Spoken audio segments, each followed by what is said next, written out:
India voice, आपकी सोच, आपकी आवाज।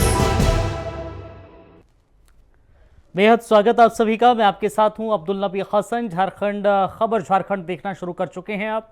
इस बुलेटिन में झारखंड की अहम खबरों पर डालेंगे हम विस्तार से नजर। तो चलिए शुरू करते हैं। दरअसल 1 अगस्त को धनबाद आने वाली देश की राष्ट्रपति द्रौपदी मुर्मू के दौरे को लेकर सुरक्षा व्यवस्था को लेकर प्रशासन पूरी तरीके से मुस्तैद है। उत्तरी छोटा नागपुर प्रक्षेत्र के पुलिस महानिरीक्षक क्रांति कुमार गाड़ीदेसी ने बताया है कि राष्ट्रपति के इंडियन स्कूल ऑफ माइंस के कार्यक्रम में शामिल होने के मद्देनजर सुरक्षा के तमाम इंतजाम मुकम्मल कर लिए गए हैं। उन्होंने कहा है कि सुरक्षा से जुड़ी हर छोटी बड़ी प्रक्रिया का निरीक्षण किया गया है।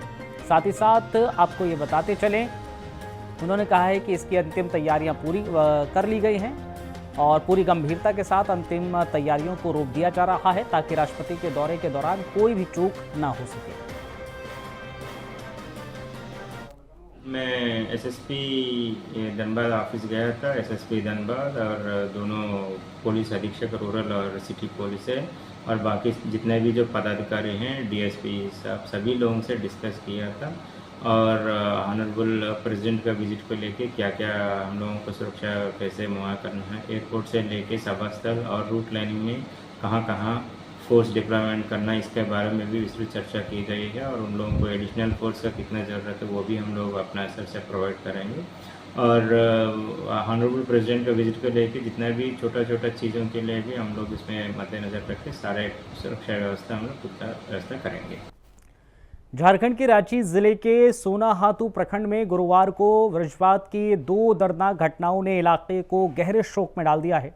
पहली घटना पेड़ेक चावली गांव से आई है, जहां पर 65 साल की महिला किसान गुनी देवी की आकाशीय बिजली गिरने से मौके पर ही मौत हो गई जब वो खेत से धान की रोपाई करके लौट रही थी।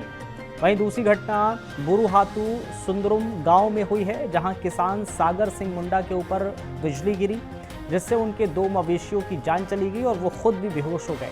ग्रामीणों की मदद से उन्हें तत्काल प्राथमिक उपचार दिलाया गया। पीड़ित किसान ने प्रशासन से मुआवजे की गुहार लगाई है, जिस पर उप प्रमुख प्रतिनिधि निशिकांत गंजू ने मौके पर पहुंचकर पीड़ित परिवारों को सांत्वना दी और हर संभव सहायता का भरोसा भी दिया।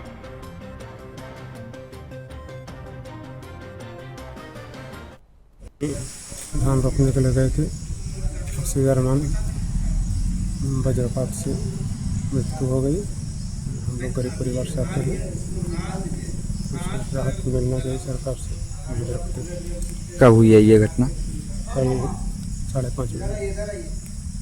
और साथ में मम्मी अकेले थी कि और कोई थे आपका? और भी थे लेकिन दूर में था लोग। क्या नाम हुआ आपका? मेरा नाम राजीव है।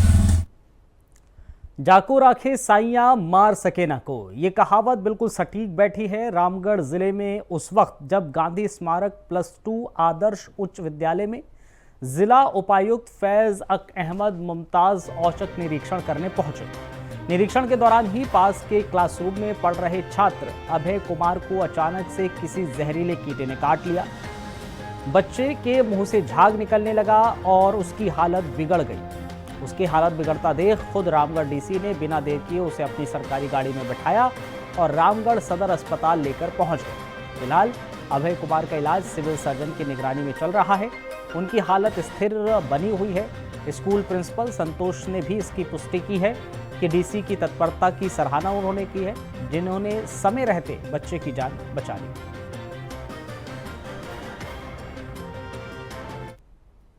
हमको एक क्लास में बैठे हुए थे, हमको एक कीड़ा काटा था, मकड़ा था शायद। वो काटा, हम 2 मिनट के लिए ब्लाइंड हो गया था, कुछ पता नहीं चला था क्या हुआ। उसमें जब आँख खोले देखते कुछ नहीं, नॉर्मल है। फिर हाथ धोने गए, हाथ धो के आराम से क्लास में बैठे। तो आधा घंटा हम लोग का क्लास हुआ, शायद आधे घंटा।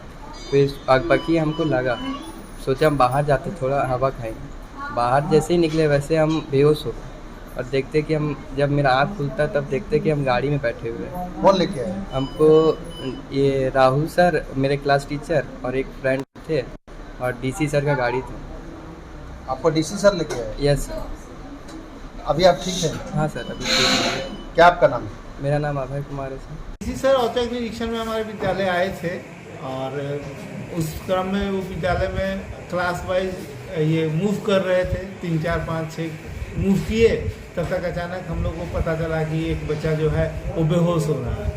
तो बेहोश होकर जैसे ही उसको सिक रूम में लाया गया तो डीसी सर हम लोग से अधिक एक्टिव होकर डीसी सर ने ऐसा काम किया जो हम तो सोच ही नहीं सकते थे। डीसी सर अपने गाड़ी में उसको तुरंत बैठाया, तुरंत लेकर के सदर हॉस्पिटल ले गए और डीसी सर के अपने अंडर में ये सारा चीज़ बहुत ये रहा। क्या है बच्ची की हालत कैसा है?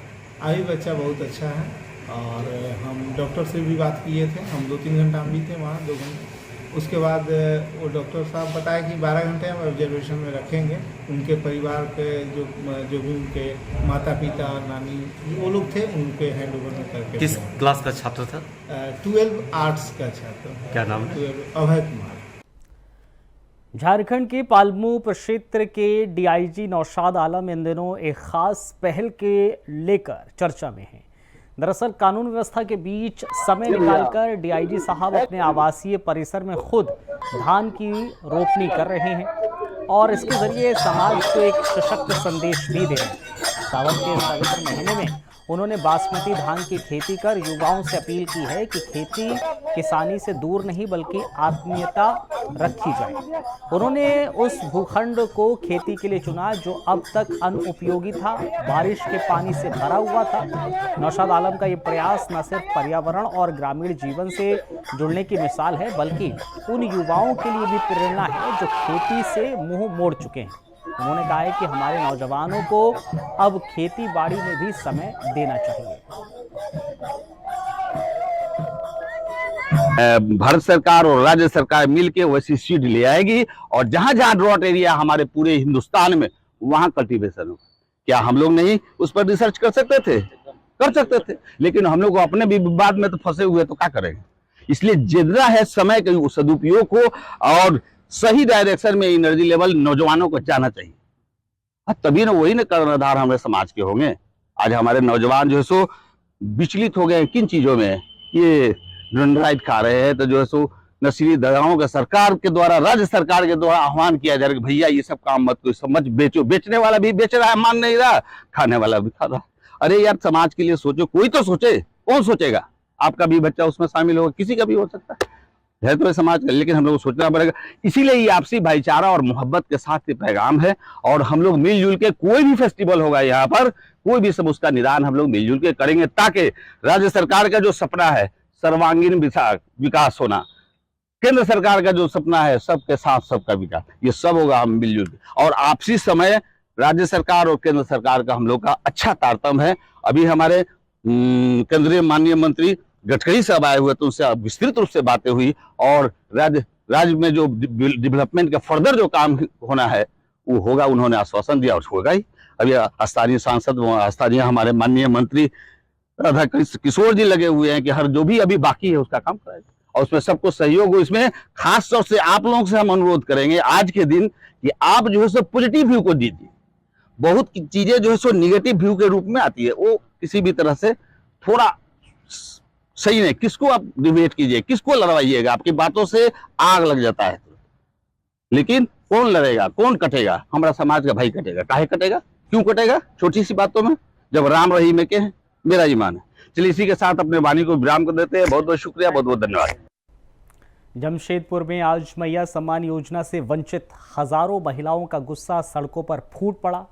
पूर्वी सिंहभूमि जिले के अलग अलग प्रखंडों से आई महिलाएं उपायुक्त कार्यालय के सामने इकट्ठा होकर जोरदार प्रदर्शन करने लगी। इन महिलाओं का आरोप है कि योजना के तहत सिर्फ एक बार पैसा मिला, उसके बाद लगातार ब्लॉक ऑफिस और बैंक और डीसी दफ्तर के चक्कर काट रही हैं, लेकिन ना तो पैसा मिल रहा है और ना ही कोई साफ जवाब। प्रदर्शन कर रही महिलाओं ने सरकार और प्रशासन पर भेदभाव करने का आरोप लगाते हुए कहा है कि योजनाओं का लाभ सिर्फ उन्हीं को मिल रहा है जिनके पास पैरवी है। वहीं आम महिलाओं को वेरिफिकेशन के नाम पर ठगा जा रहा है। कभी कागजी बहाने, कभी दफ्तरों की दौड़। थक हार कर अब इन महिलाओं ने सरकार से जवाब मांगा। और ये मैया सम्मान योजना को झारखंड सरकार शुरू किए हैं वो सिर्फ एक झूठा वादा है। मेरा एक बार भी नहीं आया। मेरा रजिस्टर्ड हुआ है, मैसेज आता है व्हाट्सएप पे, लेकिन मेरा पैसा एक बार भी नहीं आया। डीसी ऑफिस आई तो क्या अभी यहाँ है, यहाँ से हम लोग को भगाया जा रहा है। पुलिस वाले हैं अंदर में, जो अधिकारी हैं वो हम लोग को भगा रहे हैं यहाँ से कि आप यहाँ काम नहीं होगा, आप लोग यहाँ से जाइए। प्रखंड जाइए, प्रखंड में होगा, प्रखंड जाने तो वहाँ काम नहीं होता है।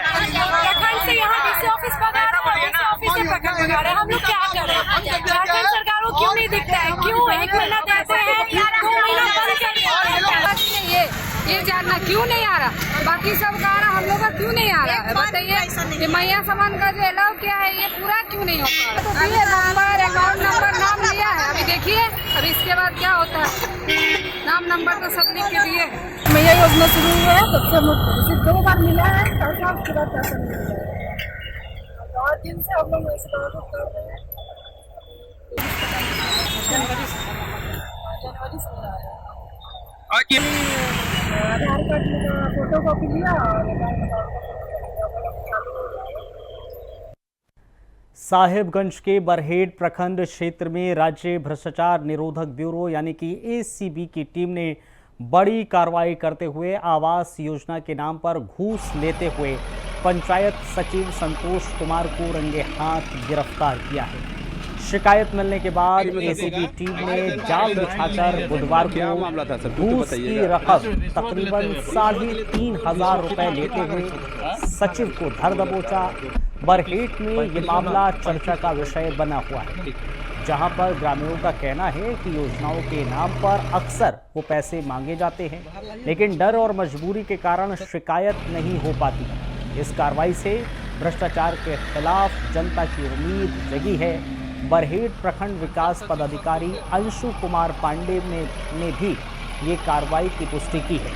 साहिबगंज में घूसखोरी का बड़ा खुलासा।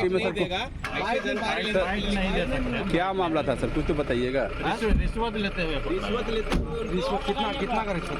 कितना का रिश्वत? 2004 3500 ना, 3500।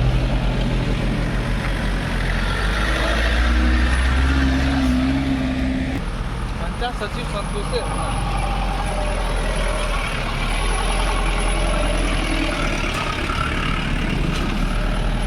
में सर क्या मामला था सर, कुछ तो बताइएगा। रिश्वत लेते हुए, रिश्वत कितना का रिश्वत? कितना का रिश्वत? 2004 3500 ना, 3500। ठीक।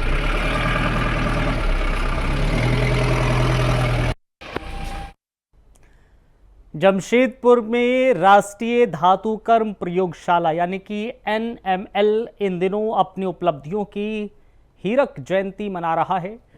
75 वर्षों की उत्कृष्ट सेवा के अवसर पर NML जो है वो मेटलिक सफ़र उसका पूरा हुआ है। जानकारी आपको देते चलें, 75 वर्षों की उत्कृष्ट सेवा के अवसर पर NML के सभागार में 3 दिवसीय राष्ट्रीय सम्मेलन का आयोजन किया गया, जिसमें खनिज प्रसंस्करण प्रौद्योगिकियों में उभरते रुझान विषय पर विशेषज्ञों ने गहन चर्चा की।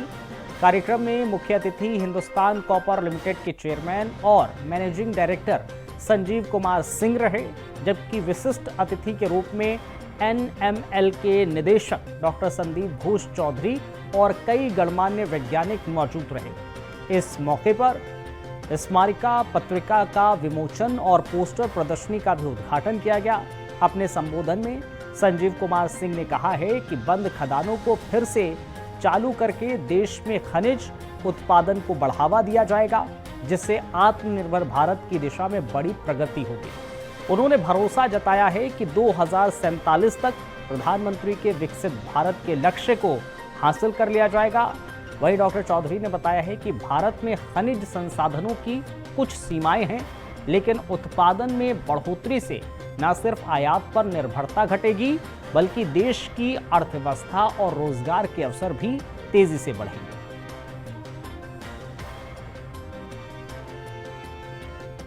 Coming up of EV infrastructure, everything, but last 6 months you must have seen a sudden surge in copper use.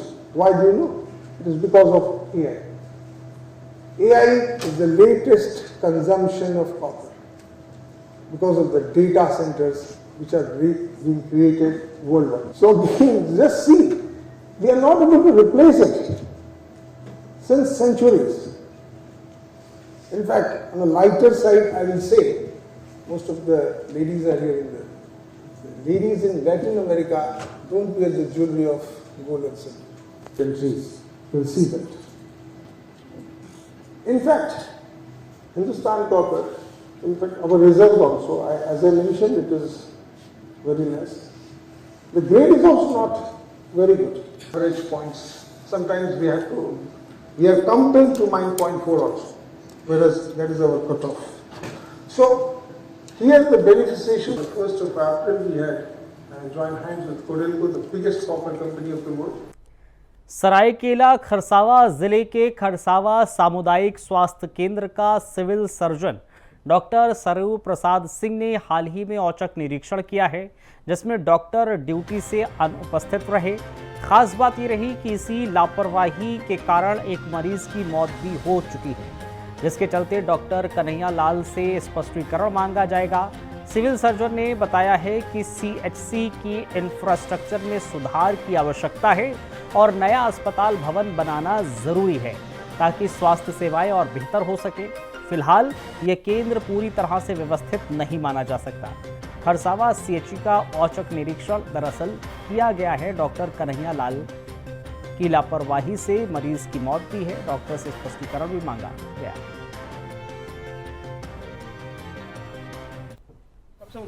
आप जिसको बोल रहे हैं तो हम लोग का जो स्ट्रक्चर होता है, जैसे सदर हॉस्पिटल, अनुमंडल हॉस्पिटल, सामुदायिक स्वास्थ्य केंद्र, प्राथमिक स्वास्थ्य केंद्र, उसके बाद स्वास्थ्य उपकेंद्र। तो स्वास्थ्य उपकेंद्र जो आज के दिन में आपको आयुष्मान आरोग्य मंदिर के रूप में है।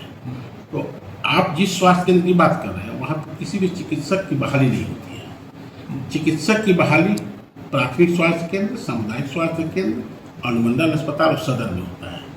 और जब सीएचसी में जब पर्याप्त डॉक्टर, मतलब कि कम से कम 7 डॉक्टर जब वहाँ पर है, 7 डॉक्टर का पोस्ट है, 7 डॉक्टर जब होंगे तो उनके अधीन जितने भी स्वास्थ्य उपकेंद्र होंगे वहाँ 3-4 डॉक्टर जो हैं रोटेशन पे आपको स्वास्थ्य उपकेंद्र जाएंगे। वैसा स्थिति अभी तक तो नहीं हुआ है कि अब जहाँ 3 डॉक्टर है वो स्वास्थ्य उपकेंद्र जाएगा कि ओपीडी करेगा, इमरजेंसी करेगा, नाइट करेगा।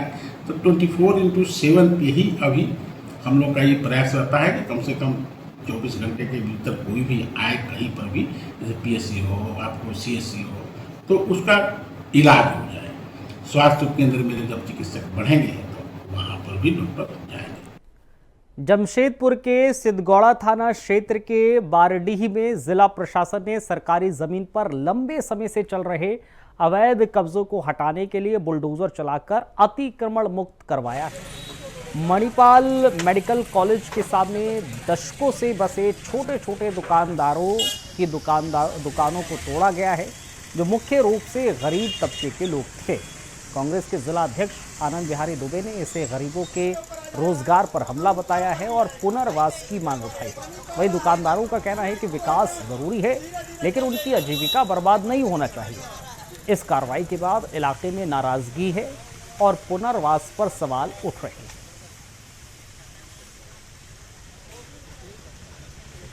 इसको भोगेंगे और मणिपाल यहाँ राज भोगेगा, माल कमाएगा, अपना पूरा क्वार्टर जो पहले इम्प्लाई को अपना क्वार्टर इम्प्लाई को 20 रुपया में देता था, आज अपने स्टूडेंट को वही क्वार्टर 2 लाख में दे रहा है। तो माल दोहन करना है। अब बस्ती के लोग उनके पूरे वातावरण गंदगी को हम लोग झेलेंगे। मणिपाल ये बुड़बक समझता है बारडी बस्ती को। बस चलेगा, बाहर के लोगों का इम्प्लाई होंगे, बाहर के लोग, अब बस्ती के लोग मुंह ताकेंगे और उजाड़ दो बस्ती के दुकानदार को, जिसका जीविका चल रहा है। और सारा गंदा पानी बस्ती में डुबा दो, ये कभी नहीं होगा। अरे दुकान टूटेगा उसके पहले हम लोग का लाश गिरेगा। ये हम आज आपको बता दे रहा है मणिपाल, और आए प्रशासन इस पर सोचे बेचारे, किसी का जीविका उखाड़ेगा तुम और उजाड़ेगा। अब बस्ती का तुम गंदगी देगा, बस्ती गंदगी देखेगा। करीब 35-40 साल का यहाँ पर मेरा दुकान है।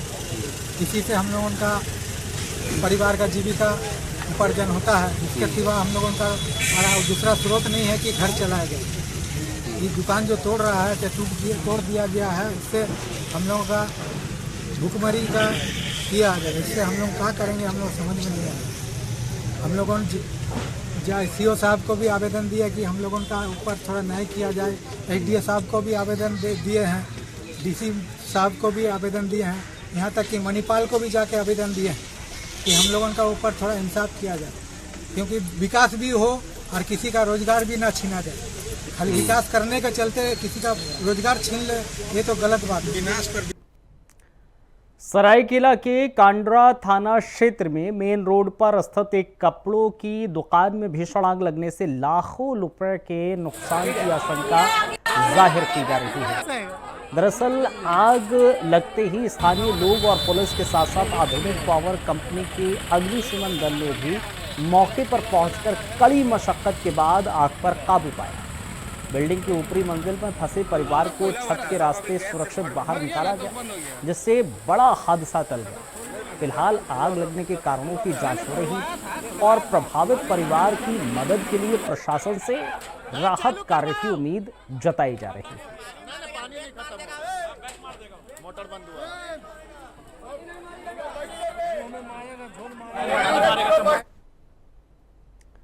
चलिए, इस बुलेटिन में फिलहाल इतना ही। इजाजत दीजिए, नमस्कार।